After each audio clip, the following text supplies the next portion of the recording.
मूर्ति, वैसे पंढरपुर में कथा सुनना मतलब आपका पूरा मूर्ति शरीर पूरा ये होने वाला है, पूरा बदल होने वाला है, डीएनए बदल जाएंगे सब।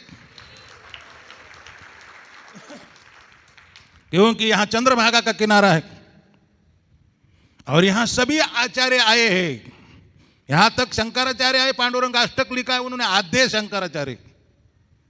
महायोग पीठे तटे भीमरत्यम वरम पुंडरीकाय धातुम मुनिंद्र समागत्य तिष्ठन् तमानंद कंदम परब्रह्मलिंगम भज पांडुरंगम। ये शंकराचार्य लिखा है। मध्वाचार्य आए, मध्वाचार्य का आश्रम इधर ही पास में है, हमारे आश्रम को लगा हुआ मध्वाचार्य का आश्रम है। और एक बार कांची कामकुटी के शंकराचार्य ने वहाँ चातुर्मास भी किया था उस आश्रम में। और गांव पंढरपुर में निम्बारकाचार्य का भी आश्रम है। मतलब सभी वल्लभाचार्य की बैठक है इधर। जितने हमारे भी चैतन्य महाप्रभु, नित्यानंद प्रभु, विश्वरूप, ये सब यहाँ आके जितने भी वैष्णव संप्रदाय हो चाहे दूसरे संप्रदाय, वो सब आचार्य यहाँ आए। और आचार्य आना साधारण बात नहीं। जहाँ आचार्य जन्म लेते हैं और जहाँ जाते हैं, जहाँ बैठ जाते हैं, वो स्थान तीर्थ बन जाता है, वो स्थान पवित्र बन जाता है। तो यहाँ के महाराष्ट्र के संत भी सभी संत यहाँ आते रहे हैं। ज्ञानेश्वर जी महाराज, एकनाथ महाराज, तुकाराम महाराज, नामदेव महाराज, निवृत्तिनाथ, जनाबाई, सकोबाई, सब लोग यहाँ, सावता महाराज, गौरबा काका, बहुत सारे संत यहाँ पर आए। और वो बहुत उच्च कोटि के संत थे, एक से बढ़कर एक ऐसा कह सकते हैं। एक मैं उत्तर प्रदेश में महात्मा लोगों में भी मैं बहुत रहा हूँ, ज़्यादा करके रामानंदी साधु में भी रहा। तो उनको अपना डिंग हक रहा था मैं कि हमारे महाराष्ट्र में जितने संत हुए उतने कहीं नहीं हुए। तो उन्होंने कहा महाराष्ट्र के लोग बदमाश है साले। रामानंदी साधु भी बहुत कड़े होते, महाराष्ट्र के लोग बदमाश होंगे। मैं बोला क्यों? बोले मिलिट्री ज़्यादा जहाँ पर खड़ी क्यों की जाती, मिलिट्री ज़्यादा खड़ी कर दी, मतलब क्यों? क्योंकि वहाँ लोग बदमाश होंगे, क्योंकि यहाँ लोग सुधर नहीं रहे होंगे, इसीलिए ज़्यादा संत भेज दिए।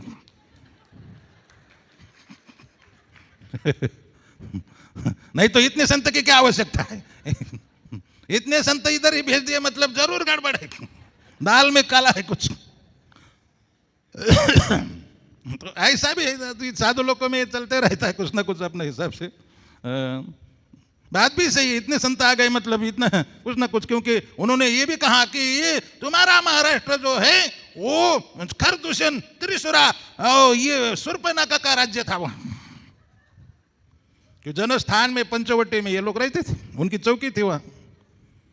तो मैं तो चुप ही हो गए, ठंडा पड़ गया। तब से मैं ये बात कभी नहीं बोलता कि हमारे महाराष्ट्र में। कोई पूछता है कि आपके महाराष्ट्र में कितने संत हुए, तब मैं बोलता 2-4 संत हुए।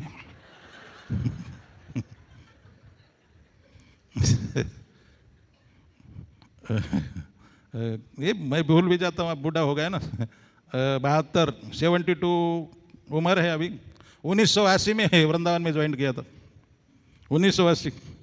लगभग उस समय के लोग, अभी बहुत लोगों का उस समय जन्म भी नहीं था। छोड़ दीजिए वो सब बातें। उस समय भक्ति भृंग गोविंद स्वामी अध्यक्ष थे वृंदावन के। उसके बाद नवयोगेंद्र स्वामी महाराज अध्यक्ष बने, और कदम्बा कानन स्वामी जो थे उस समय गृहस्थी थे, बाद में संन्यास लिया। जनरल मैनेजर थे, बहुत अच्छे थे। कदम्बा कानन स्वामी जो थे मेरे प्रति बहुत प्यार था, और वो हिंदी जानते थे, हमको हिंदी क्लास भी सुनाते थे। रैपिड एक्स ला के दिया था दिल्ली से मुझे, तुम ये करो संतदास, तुम क्या करो। संतदास मेरा नाम नहीं था उस समय, दीक्षा नहीं थी, सुखदेव नाम था, सुखदेव। तो ये नाम का प्रभाव पड़ा है, मेरे माता पिता ने मेरे को सुखदेव नाम रखा, इसीलिए मेरे कथा करने की आदत होगी। नाम का भी बहुत प्रभाव पड़ता है। अब वो आजा मिलने क्या नाम रखा, वो सब दगड़ू, धूंडू, कुंडू, बंडू, चिंटू, पिंटू, 10 लड़के हुए, ऐसे ही नाम रखे, एक का भी नाम। और हमारे महाराष्ट्र में भी एक माता जी ने अपने लड़कों को ऐसे ही नाम रखा था। दगड़ू मतलब पत्थर, दगड़ मत पत्थर, धोंडा भी मतलब वो बड़ा पत्थर, और कचरू मतलब कचरा। ये सब नाम में बोला ऐसे नाम क्यों रखते हो? नहीं बोली प्रभु जी भगवान के नाम रखेंगे ना अपराध बहुत होता है। मैं बोला अपराध कौन सा होता है? अपराध ये होता है कि जो नाम रखा है ना उस नाम से कोई बुलाता ही नहीं। बोले फिर? मैं बोला फिर किसी का राम नाम रखेंगे तो बोलेंगे ए रामया, नारायण राम रखेंगे तो नारायण। पूरा जगाई जगन्नाथ माधव जगाई मदाई का नाम था, बंगाली में भी ऐसा है, जगाई मदाई बोलने लगे उनको, तो सभी जगह ऐसा होता है। तो बोले इसलिए मैं भगवान का नाम को तो कुछ भी कोई बोलता रहता है, इसलिए मैं ऐसा नहीं रखूंगी। और दगड़े बोले चाहे पत्थर बोले चाहे कुछ भी बोले, मेरा है ना चारों तरफ घूमते रहता है वो चक्र, किसी के जल्दी मेरी बात समझ भी नहीं आती। तो ये जो वराह श्वेत वराह कल्प जो था उसका जो पहला युग लग गया सतयुग, त्रेता युग, द्वापर युग। द्वापर के अंत में भगवान यहाँ पर आए। वो पहला जो था वहाँ से अभी तक कल्प का गिनती करने से, वराह कल्प की गिनती करने से अभी ये जो युग चल रहा है कि कलयुग, ये 28वां है। ठीक समझ रहे? अभी 28 चल रहा है, उसके पहले का जो था वो 27 था। और मराठी आरती में नामदेव जी महाराज ने उन जो पांडुरंग की आरती लिखी है भगवान की, उसमें युगे 28 इटेवरी होबा वामागे रुक्माई दिशे दिव्य शोभा, ऐसा कहा है। मतलब 28 युग पहले भगवान वहाँ खड़े, 28 युग हो गए भगवान, मतलब 28 चतुर्युग हो गए भगवान यहाँ पर खड़े हैं। तो कुछ लोग उल्टे, एक मेरे को एक ऐसा उल्टा खोपड़ी का मिला, ओ बाला इसका अर्थ क्या है, और 28 युग से अभी तक कैसे भगवान इधर खड़े? मैं बोला कि मैंने सोचा कि मानेगा नहीं, तो उनको उत्तर मेरे पास सब प्रकार के उत्तर भी रहते हैं। यहाँ पर आवाज क्यों हो रहा है? थोड़ा बंद करो, ये आवाज बंद करो, मेरे को आवाज सहन नहीं होता और मोबाइल सहन नहीं होता। देवहरि प्रभु बोले मोबाइल ले लो, मैं बोला मोबाइल में कथा में नहीं लेता, कथा में मोबाइल कभी नहीं लाता मैं। क्या बता रहा था मैं ही भूल भी जाता हूँ। देवहरि प्रभु कहाँ पर हो? देवहरि प्रभु कहाँ है? इधर बैठो, इधर बाउंड्री पर बैठो, बीच बीच में बताते जाना। 28वां युग है। तो वो उल्टे खोपड़ी वाला था, उसको मैं समझाने लगा कि देखो इसका अर्थ ऐसा है। अब अभी थोड़ा आइडिया लगाओ, समझ जाएंगे। वो जो युगे का मतलब भाई, वो जैसे मैं बोला ना जमुना, तो ये यहाँ पर मराठी में उसको ये बोलते हैं, सभी संस्कृत में उसको यही बोलना पड़ता है। तो ये को उकार है, नीचे से क्या है? उकार, समझ रहे ना? तो वो का स्वर उसमें आता है। जो स्वर होते हैं ना, स्वयं राजती इति स्वरा। महाराज जी ने, हमने सत्यनारायण प्रभु थे ना, हम लोगों ने संस्कृत पढ़ने का ट्राई किया था उधर। मुझे तो कुछ नहीं आया, मैं पत्थर था। मैं कसम से आपको बताता हूँ, मैं स्कूल में कभी नहीं गया, स्कूल में गया ही नहीं, कभी स्कूल में नहीं पढ़ा। स्कूल में गया, कॉलेज में गया, पढ़ाने के लिए गया, पढ़ने के लिए नहीं। कभी भूलकर भी स्कूल में नहीं गया। 2-4 दिन पिताजी ने बैठाया, लेकिन मैं माना नहीं, तो पिताजी सोचे कि साला पत्थर है, ये नहीं पड़ेगा, नहीं इसकी बुद्धि काम नहीं करेगी। तो फिर मैं भगवान की जैसी लीला थी, बाल लीला, वैसे मेरी हो गई। गाय चराना, खेती देखना, वो बैल, गाय बैल, वो सब जानवर, सब वही काम में लगा रहा। तो ये युग 28 में क्या है? ये गाय का है, और उसमें उकार, स्वयं राजती इति स्वरा का मतलब है स्वरों को किसी दूसरे अक्षर की जरूरत नहीं होती, वो स्वतंत्र होते हैं, स्वर स्वतंत्र होते हैं, लेकिन दूसरे अक्षरों को स्वरों की जरूरत पड़ती है, स्वरों की जरूरत पड़ती है। जैसे कि क है तो उसमें अ की जरूरत पड़ेगी, का में आ की जरूरत पड़ेगी, और की में ई की जरूरत पड़ेगी, अरे कु में ऊ की जरूरत पड़ती है। समझ रहे हैं ना? तो मैं बोला कि इसको उकार लग गया, इसीलिए ऊ का स्वर है इसमें, ऊ का स्वर है ये में, और इसीलिए ये क्या होगा, उगे 28, युगे 28 का मैंने बदल दिया और उगे 28 कर दिया, उगे 28। और मैं बोला कि शास्त्र गिनो, 4 वेद, 6 शास्त्र, 18 पुराण, कितने हुए? 4 वेद, 6 शास्त्र, 6 मतलब 6, 28 हुए ना। 4 युग, 4 वेद, 6 शास्त्र, 18 पुराण, कितने हुए? 28 हो गए। वो भगवान के दरबार में आ गए मूर्तिमंत। जैसे ना भागवत महात्म्य में कहा गया है कि जितने भी तीर्थ है और जितने भी शास्त्र है, पुराण है, सब कथा सुनने के लिए आए। जब नारद जी को कथा सुना, 4 कुमार कथा सुनाने लगे, तो ये सब कथा मतलब उनका अपना स्वरूप भी है, मूर्तिमान होकर वो कथा सुनने के लिए आए। वैसे मैं बोला ये भगवान पांडुरंग के, विठल भगवान के दरवाजे पर गए। कौन कौन गया? 4 वेद, 6 शास्त्र, 18 पुराण, भगवान के दरबार में गए और वर्णन करने का विचार मन में आया, भगवान का वर्णन स्तुति करने का विचार मन में आया, लेकिन बोल नहीं पाए।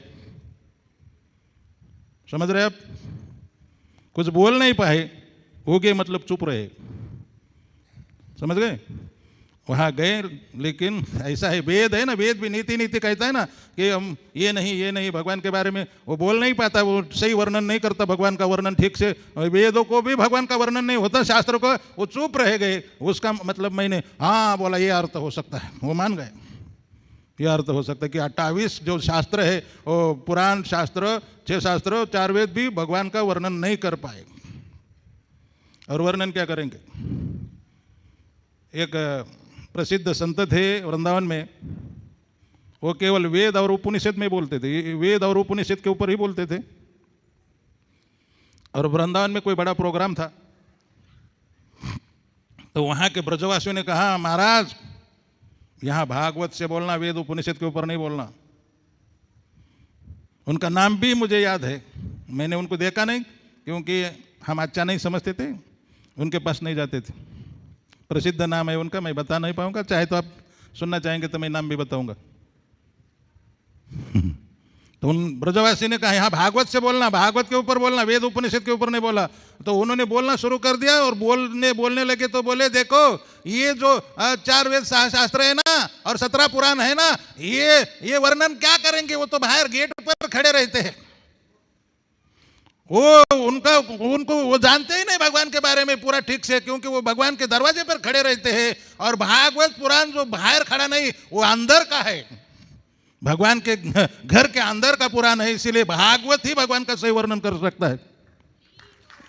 अगर उन महात्मा का नाम सुनना चाहेंगे तो कृपालु महाराज, कृपालु बाबा थे, बहुत प्रसिद्ध संत थे, उन्होंने ऐसा बोला। सही बात है, भागवत अंदर का वर्णन करने वाला है, भगवान के धाम का, लीला का, क्योंकि वो अंदर से निकलता है, भगवान की तरफ से निकलता है, बाहर से नहीं।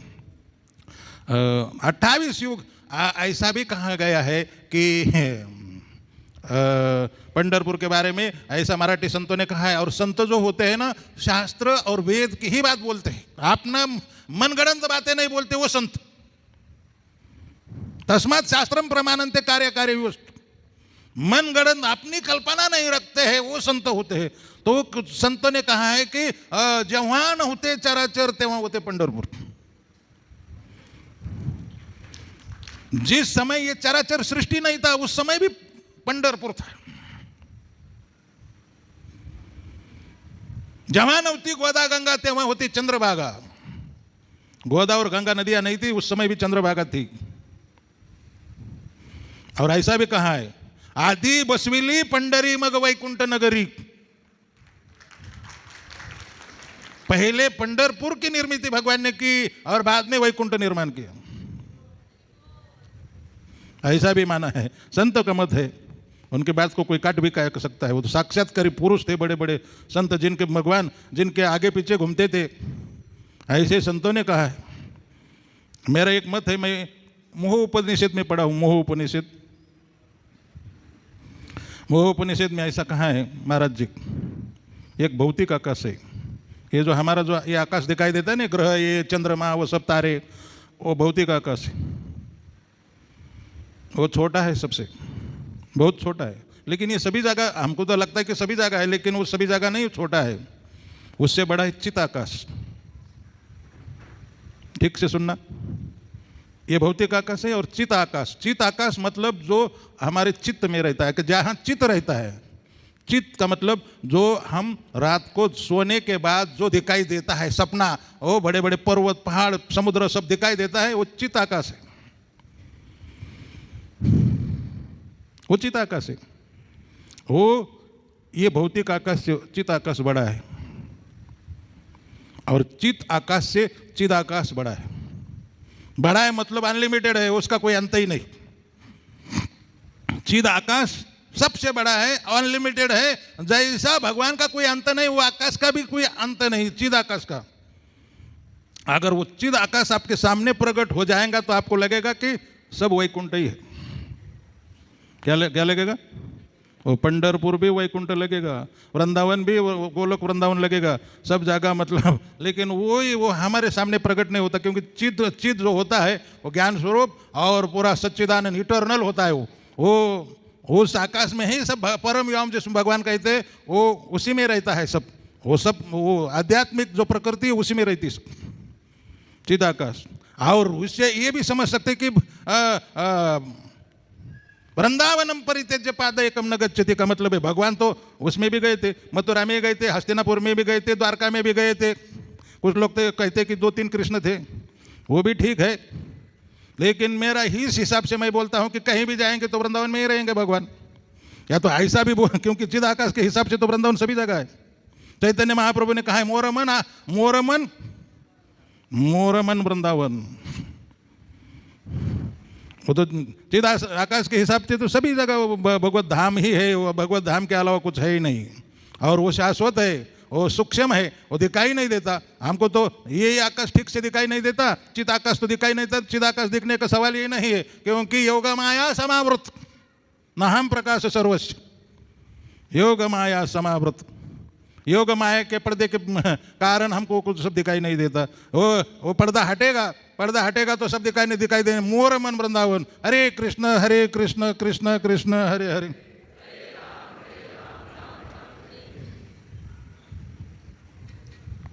अभी तो बहुत है। तो भगवान, मेरा कहने का मतलब है कि जब सृष्टि चराचर नहीं था तब भी पंढरपुर था। मतलब पंढरपुर धाम, वृंदावन धाम शाश्वत ब्रह्म। गर्ग संहिता में एक कथा आती है, वराह भगवान की कथा है।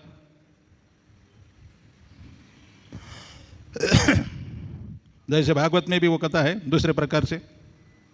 ब्रह्मा जी सृष्टि करने लगे, सृष्टि बढ़ नहीं रही थी, तो शरीर के 2 भाग हो गए ब्रह्मा जी के, और एक मनु शतरूपा का मतलब पहला मनवंतर तैयार हो गया। पहले मनवंतर के स्वयंभू मनु और शतरूपा तैयार। और उन ब्रह्मा जी के जितने भी पुत्र हुए थे उनकी बात नहीं मानते थे, आज्ञाकारी नहीं थे। 4 कुमारों को कहा ब्रह्मा जी ने बड़े हो जाओ। बोले क्यों? अरे बड़े हो जाओ जल्दी, बड़े होने के बाद इस सृष्टि में कितना टेंशन होता है, सब मेरे को हाथ बांटो, मदद करो। बोले पिताजी सृष्टि करने से टेंशन होता है? बोले हाँ बहुत टेंशन है। बोले हम बड़े होंगे ही नहीं।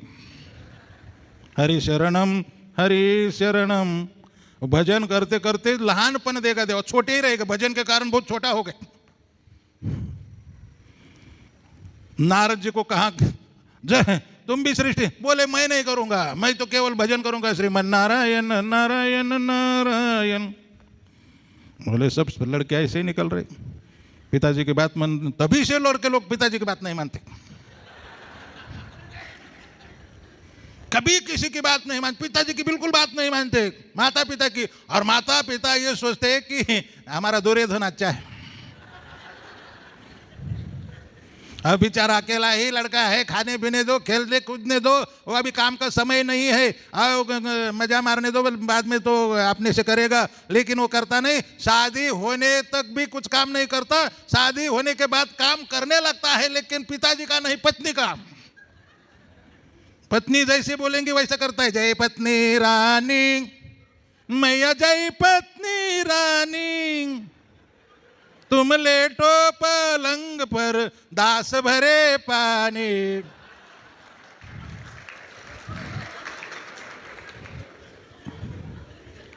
ये बाद में पत्नी की आज्ञा से आज्ञा कभी टालता नहीं। उसको वो पूछेंगे अरे पत्नी की आज्ञा क्यों टालते नहीं, बोले अपराध हो जाएगा।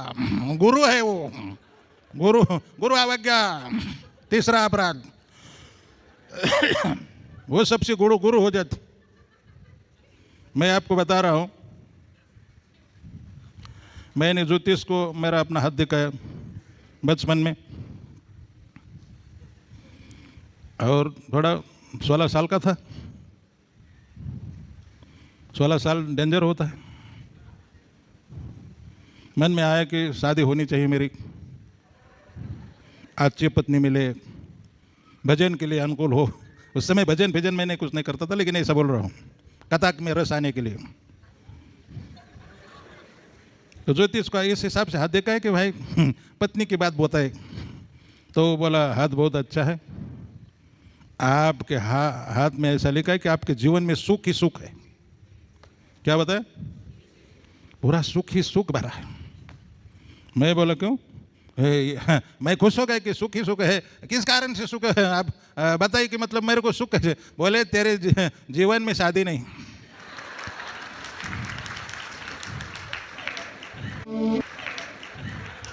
मैं बोला मर गया।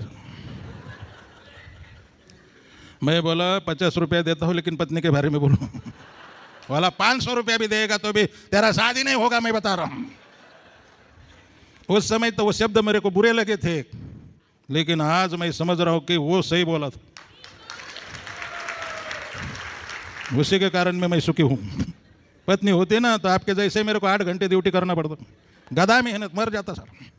जय पत्नी रानी। अच्छा ही हुआ शादी नहीं हुआ। और आजकल महाराष्ट्र में किसी लड़के की शादी नहीं, कोई लड़कियां नहीं है ऐसे शादी नहीं होती, तो मैं उनको भी बोलता हूँ शादी मत करो, वो फंसा देंगे चक्कर में। और 2 महीना भी नहीं रहते, बाद में पैसा भी पहले ही पैसा लेती 5 लाख रुपया, फिर कोर्ट में दावा ठोक देंगे, आधा पूरा प्रॉपर्टी चाहिए मेरे को। इसीलिए मैं तो बोलता हूँ कि शादी के चक्कर में पढ़ो ही मत, इस्पान में आ जाओ, बहुत माला माल हो जाओगे। मेरे को तो, मैं पढ़ा लिखा नहीं, कुछ नहीं, कोई कमी नहीं मेरे को, रबड़ी बासुंदी खाता हूं। जहां भी गांव गांव में जाता हूं मेरी पूजा होती है, पैर धुते हैं, हार पहनाते हैं। कबीर महाराज ने कहा सत्संग में 3 गुण है, पड़त है जन पाव, खाने को मिष्टान्न मिले, अंत में वैकुंठ में जाओ। सत्संग में 3 गुण है, तो 2 का मतलब मेरे को बहुत अनुभव हो गया। दुनिया चरण छूती है, आदर करती है, और मैं कुछ करता नहीं, काम धाम कुछ नहीं करता, केवल 1-2 घंटा माला फेरता, हरे कृष्ण कृष्ण।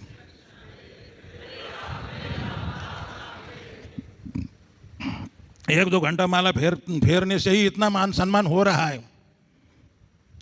अगर 24 तास करता तो क्या नहीं होता। 2 बातों का बहुत मतलब, बढ़त है जन्म, खाने को मिष्टान्न मिले, और खाने को डेली पूछते प्रभु जी आपके लिए क्या बनाना है। और मैं देखा देहाती किसान लोग और जो भी लेबर है और नौकर सर्वेंट है और सर्विसमैन है, वो लोग 8 घंटा कभी कभी डबल 16 घंटा ड्यूटी करते हैं, लेकिन खाने को समय पर कुछ नहीं मिलता। शादी के चक्कर में मत पड़ो, साधु हो जाओ, बहुत माला माल हो जाओगे। क्या क्या बता रहा था, मेरे याद ये कुछ नहीं रहा, याद नहीं रहता। तो गर्ग संहिता की कथा बता रहा था।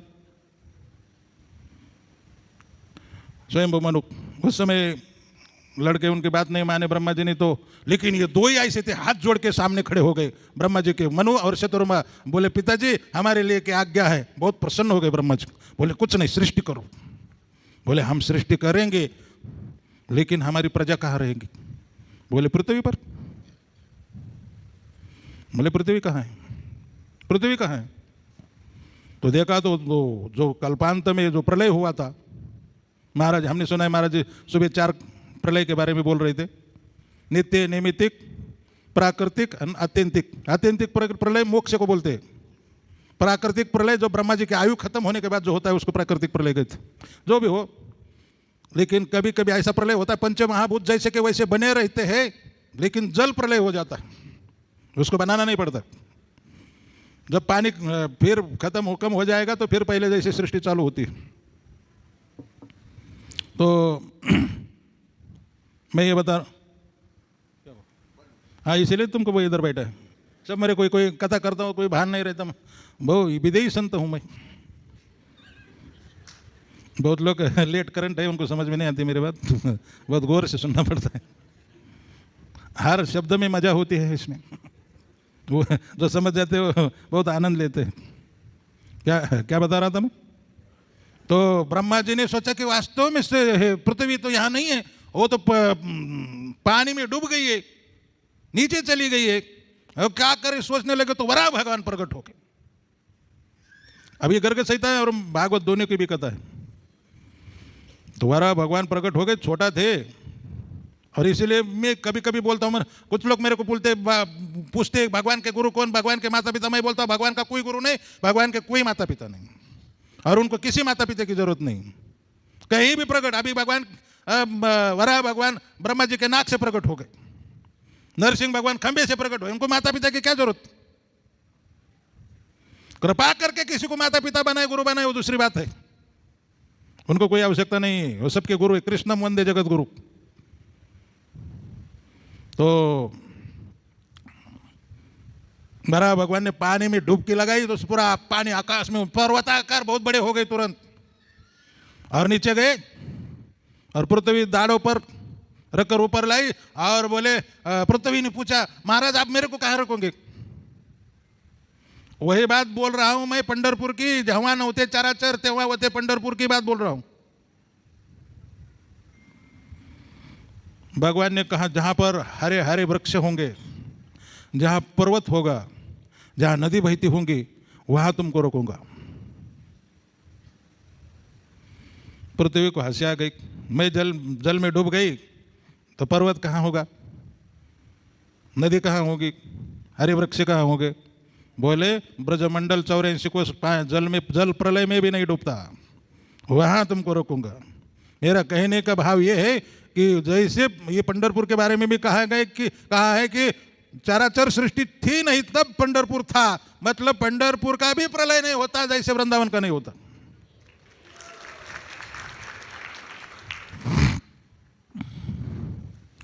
और स्कंद पुराण में ऐसी कथा है,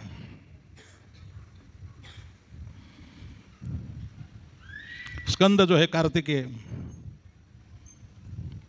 स्वामी, कार्तिक स्कंद, सेनानी नाम हम स्कंद। भगवत गीता में 10वें अध्याय 10वें अध्याय में देवताओं के सेनापति जो है मैं हूँ। स्कंद जो है भगवान बोलते हैं मेरी विभूति मैं हूँ। स्कंद पुराण में बहुत सारे ऋषि मुनि उनके पास चले आए, कार्तिक स्वामी के पास, और बोले हमको तीर्थ क्षेत्र की महिमा सुनाई। तो उन्होंने बहुत सारे तीर्थ की महिमा सुनाई। बाद में किसी ने कहा कि पंढरपुर की महिमा सुनाई, तो बोले मैं नहीं बता पाऊंगा। तो बोले फिर? बोले पिताजी के पास चले जाएंगे, शिव जी के पास चले जाएंगे। तो सब ऋषि मुनि मिलकर और स्कंद भगवान शंकर के पास कैलाश में आ गए, भगवान की स्तुति की, शिव जी की। बोले आप लोग सब मिलकर क्यों आए, क्या प्रोग्राम क्या है? उसी समय पार्वती ने वही प्रश्न पूछा था, पंढरपुर की महिमा बताइए, महिमा सुननी है।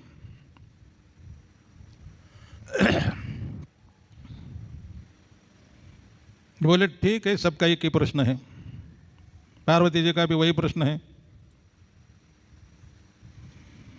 आप लोगों का भी, स्कंद का भी, आपका सबका एक ही प्रश्न है। पंढरपुर जो है उसको पहले पुंडरिकपुर भी कहा जाता था। पंढरीपुर भी कहा जाता, अलग अलग नाम है उसके। वो भीमारती नदी के किनारे है। भीमरती नदी का नाम भागवत में भी आया है। भीमरती नदी के दक्षिण में पुंडरीकपुर बसा है। अब भीमा नदी का नाम भीम स्वेदात संभव ऐसा कुछ लिखा है। भीम स्वेदात संभव। स्वेद का मतलब होता है पसीना। भीम शिव जी को भी कहा जाता है। महाराष्ट्र में एक भीमाशंकर नाम का तीर्थ क्षेत्र है, मैं बहुत बार गया हूँ वहाँ। वहाँ से ये नदी निकलती, पुणे जिला में पड़ता है। इसमें कई नदियाँ हैं। इसमें इंद्रायणी नाम की नदी जो आलंदी के पास से मिलती है, इसमें पुणे में से मुलामुटा नाम की नदी इसी में आती है। नीरा नाम की नदी है, नीरा नरसिंहपुर, वो जो आप जिन्होंने देखा है, नरसिंह भगवान का बहुत बड़ा मंदिर है, बहुत पुरातन। और नीरा नदी भी इसी नदी में है। भामा नाम की, मीना नाम की जो नदियाँ है इसी में है। बहुत सारी नदियाँ है। सुधा नाम की नदी है जो भामचंद्र भंडारा डोंगर है उसके पास में से आती है, वो भी इसी में आती। मतलब केवल ये जो भीमा है वो केवल भीमा नहीं, इसमें 20-25 दूसरी भी नदियाँ, पवित्र नदियाँ इसमें आती। मतलब आप कहीं नदियों के किनारे पर बैठ गए अभी।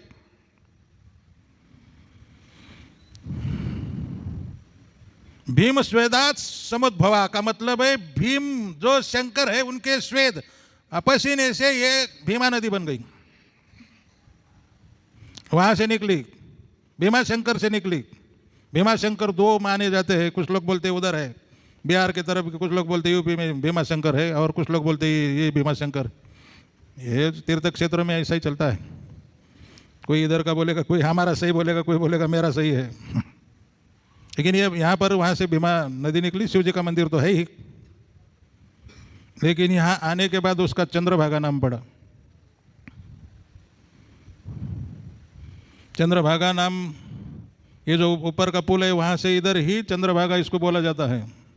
चंद्रभागा नदी नाम की और एक नदी भी है, वो बड़ी नदी है और ये भी बड़ी है, तो इसका चंद्रभागा नाम क्यों पड़ा? चंद्रभागा इसीलिए इसका नाम पड़ा, चंद्र जो देवताओं के लिए यज्ञ होता था, यज्ञ करते थे, तो यज्ञ वाले जो ऋत्विज होते हैं, पुरोहित होते हैं, वो लोग ऋषि मुनि चंद्र को भाग नहीं देते थे, यज्ञ में भाग नहीं देते थे। जैसे शिव जी को भी भाग के लिए मना किया था कुछ समय, नहीं, दक्ष प्रजापति ने मना कर दिया, 4 स्कंद में कथा है, शिव जी का कोई भाग नहीं। तो उन्होंने, शिव जी ने उनका यज्ञ ध्वंस कर दिया 4 स्कंद में भागवत के। वैसे चंद्रमा को भी कोई भाग नहीं देता था।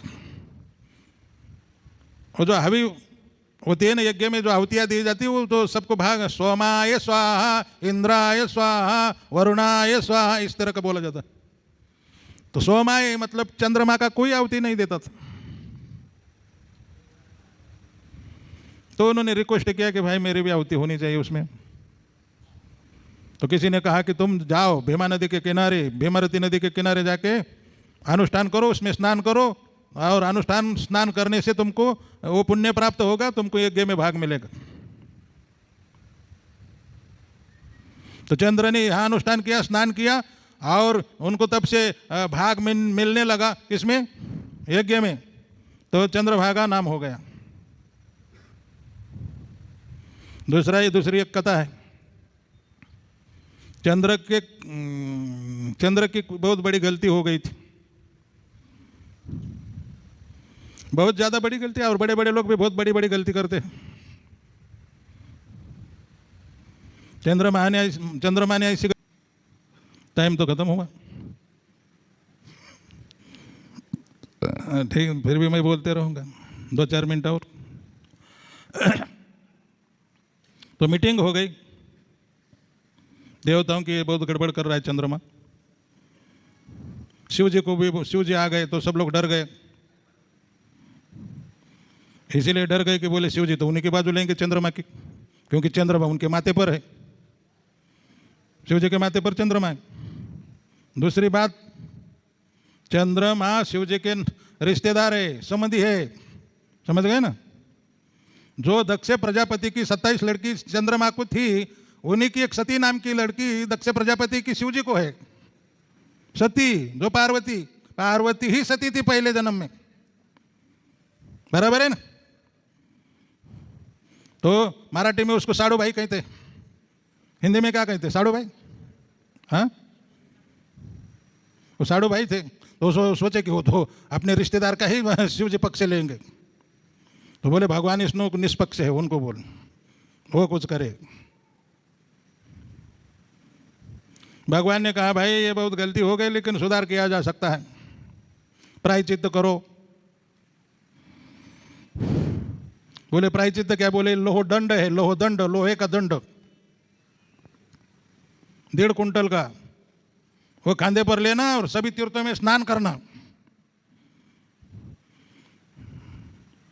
जहां पर ये दंड तरेगा, डूबेगा नहीं, वहां तुम्हारा पाप खत्म हो गया माना जाएगा।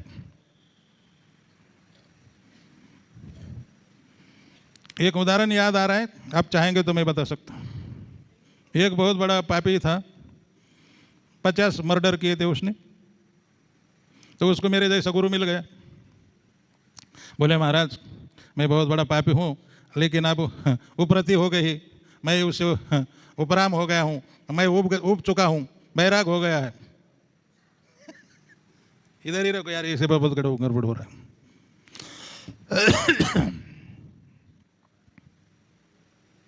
तो कुछ ऐसा मैं बहुत गुंडा था, बहुत मर्डर हो गए, बहुत कुछ, सब पाप मैं कर चुका हूँ, अब मैं पापों से मुक्त होना चाहता, मैं क्या करूं? तो गुरुजी ने कहा कि देखो, एक झंडा ले लो, काला झंडा, और तीर्थ में जाओ, स्नान करो। जहां जिस तीर्थ में काला झंडा सफेद हो जाएगा तो समझ लेना कि मैं इन पापों से मुक्त हो गया। रास्ते से जा रहा था, कोई जंगल था,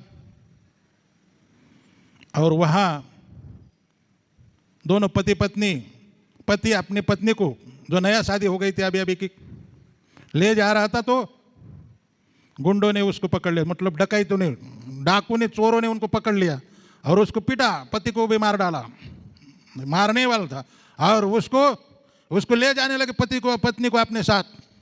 और ये देख रहा था, ये पहले का गुंडा था, ये काला झंडा लेके जा रहा था तीर्थ में मुक्त होने के लिए।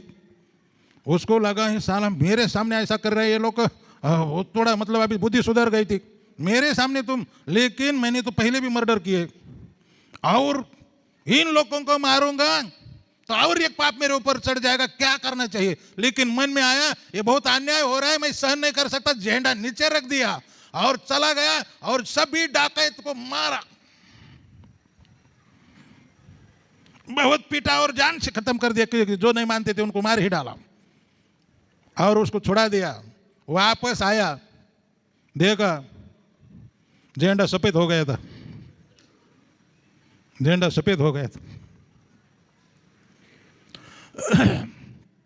वैसे इनको लोहदंड, अब ये चंद्रमा ने लोहदंड लिया और चारों तरफ घुमा, उधर ब्रह्मपुत्र से, उधर झेलम, उधर से शुरुआत कर दिया, गंगा जमुना सब में डुबकी लगाया, लेकिन वो जो लोहदंड था वो डूब जाता था पानी में। बाद में इधर गोदावरी भी नर्मदा में आया, उसमें भी डूब गए। वो सोचा कि सब बड़े बड़े तीर्थ में तो डूब ही गया, पंढरपुर में पता नहीं तरेगा क्या नहीं, लेकिन आप जा ही रहे तो एक बार ट्राई करना चाहिए। मनो मत ऐसा समझकर ये पुंडलिक के पास में आया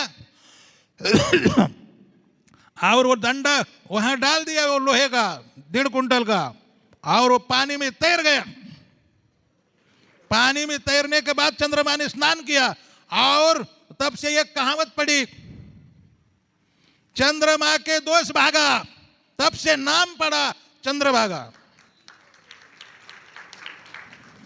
चंद्रभाग के सब दोष खत्म हो गए, पाप खत्म हो गया तब से। और दूसरा एक कारण है कि इस एरिया में जो चंद्रभागा नदी है, आधा चंद्र की आकृति है उसकी, आधे पूर्णिमा के चंद्रमा की नहीं, आधे चंद्रमा की आकृति है। चौथी बात यह है, भगवान गोकुल से यहाँ आए थे, यहाँ गोपालपुर है। ये सब कथा अगर मेरे को मौका मिलेगा तो कल मैं बताऊंगा, मेरे को समय नहीं रहा। भगवान कैसे आए वो बताना चाहता था, लेकिन इसी में समय चला गया। अब मेरे को बहुत दीर्घ और एक के बात पर बहुत ज़्यादा बोलने की आदत होने के कारण ऐसा होता है। समय पूरा खत्म हो गया। मेरे को 5 बजे तक ये कहा था, तो भगवान तुकाराम महाराज ने कहा है, पुंडलिकाचा भाव अर्था गोकुळा उन्हीं झाला येता। तुकाराम महाराज कहते कि भक्त पुंडलिक का भाव देखकर भगवान गोकुल से आए। दूसरी एक कथा है, भगवान द्वारका से आए। तो इसका रामचरितमानस और पुराण में ऐसा उत्तर दिया है, कल्प भेद हरिचरित सुहाय। अब समझ गए, महाराज तो समझ गए होंगे। कल्प भेद हरिचरित सुहाय मतलब अलग अलग कल्प में भगवान के अलग अलग लीला हुई है। तुकाराम महाराज का एक अभंग है, भला भला पुंडलिका मानलासी जन लोका। हमारे जो भगवान है उनके वंश के मूल पुरुष है। राम का वंश सूर्य वंश है, और इन दोनों वंश का वर्णन 9वें स्कंद में है। बराबर महाराज? चंद्रवंश सूर्यवंश। सुखदेव गोस्वामी ने कहा कि परीक्षित, चंद्र और सूर्यवंश का वर्णन तो हजारों वंश में हजारों सालों तक भी नहीं होगा, मैं तुमको संक्षेप में बताता हूं। तो सूर्यवंश में भगवान राम का जन्म हुआ, चंद्रवंश में भगवान कृष्ण का जन्म हुआ, मतलब आविर्भाव, अवतार हुआ। और ये भी ध्यान में रखना साथ में, भगवान कृष्ण किसी के अवतार नहीं है, स्वयं भगवान है। येथे चांस कला पोषम कृष्णस्तु भगवान स्वयं इंद्रारी व्याकुलम लोक मृडायन्ते योगी योगी। कृष्णस्तु भगवान स्वयं, अवतार नहीं, अवतारी है। लेकिन ये सब मैं बताऊंगा नहीं, क्योंकि समय बहुत ज्यादा जाएगा। तो क्या बता रहा था? चंद्रमा मूल पुरुष है। चंद्रमा का पुत्र बुद्ध था। बुद्ध, ये गौतम बुद्ध नहीं, एक बुद्ध नाम का पुत्र था, लेकिन अपनी पत्नी से, उनको 27 पत्नियां हैं चंद्रमा को, लेकिन मन नहीं माना उनका। रावण को कितनी पत्नी थी? 80,000 पत्नी। फिर भी पत्नी लड़कियां चोरी करने के चक्कर में ही रावण रहता था। चंद्रमा का भी ये हाल हुआ। 27 पत्नी था, रोहिणी के साथ ज्यादा प्यार करते थे। रोहिणी नाम की एक पत्नी थी, इसलिए भगवान कृष्ण का अवतार चंद्रमा के वंश में हुआ, तो रोहिणी नक्षत्र में ही हुआ, क्योंकि वो उनको बहुत प्रिय थी। तो बोले कि इनको प्रसन्न करना है, तो उनके रोहिणी पत्नी उनको प्रिय है, इसीलिए इसी नक्षत्र में मेरा अवतार। ज़्यादा ध्यान नहीं रहता, मेरे को बार बार याद करना पड़ता है। बुद्धि भ्रष्ट हो गया बुढ़ापे में, मेरे पहले जैसा काम नहीं करती। तो बुध जो लड़का हुआ था उनको, चंद्रमा को, वो अपनी पत्नी से नहीं हुआ था, बृहस्पति के पत्नी से हुआ था। उसका नाम तारा था, और बृहस्पति देवता उनके गुरु है। ये बहुत बड़ा अपराध हुआ। चंद्र ने तारा को भगा के ले गया, उत्पराई स्त्री को, और वो भी गुरु पत्नी। ये महापाप बताया गया है शास्त्रों में, 5 महापापों में भी इसको आता है। ये बहुत बड़ा दोष हो गया। तला लोका भला भला, धन्य पुंडलिक, धन्य आप भले हैं, भला भला मान लग, सब दुनिया आपको मानती है। आवगा आनेला परिवार गोपी गोपाळाचे भार, आवगा सब परिवार लाया, भगवान का पूरा परिवार लेके आए आप पुंडलिक जी महाराज। क्या क्या लाया? बोले गोपी, गोपियां लाई। गोपियां तो द्वारका में थी नहीं, वहां तो महिषीगण है, रानियां है, महारानियां है। ये गोपी तो ब्रजवासी है। तो आवगा आनेला परिवार गोपी गोपाळा, गोपाल, गोपाल मतलब गाम पालई थी गोपाल। जो ग्वाले होते गाय को पालन करते, वही उन्हीं को गोपाल कहा जाता है। तो उन सबको इधर लाया, वो जहां इधर है विष्णुपद बोलते हैं उसको, गोपालपुरा इस साइड में, आप कल देखना।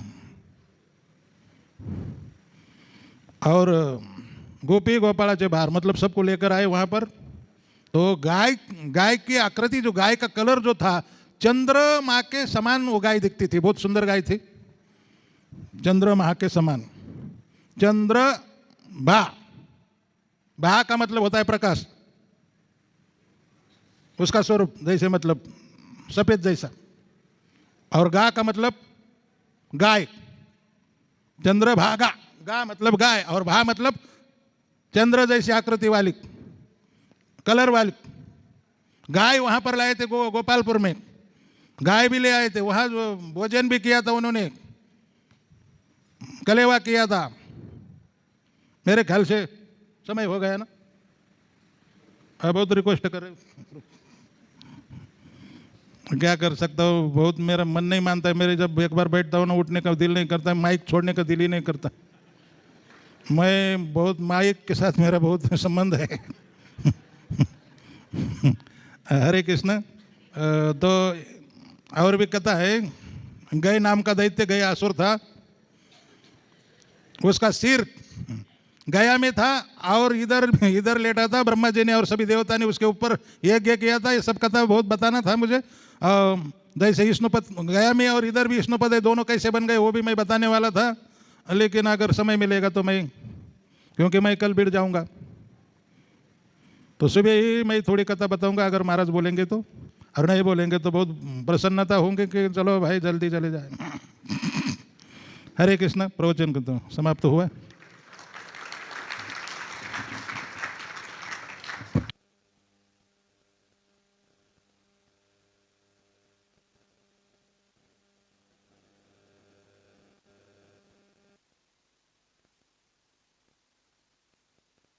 अनाउंसमेंट होगा, तब तक प्रभु जी का धन्यवाद देते हैं। एक बार महामंत्र कहकर हरे कृष्णा हरे।